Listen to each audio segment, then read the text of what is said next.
ইট পাথরের শহর নয়, আমি বেঁচে থাকতে চাই মাটির গন্ধে।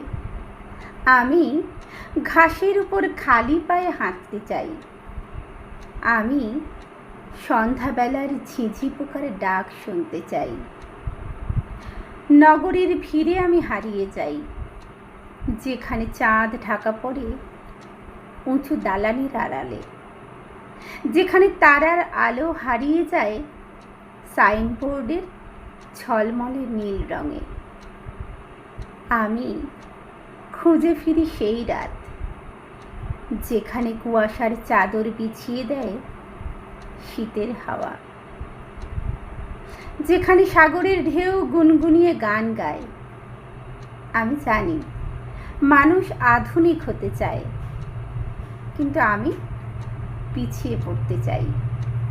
আমি ফিরে যেতে চাই প্রকৃতির সেই আদিম কোলে।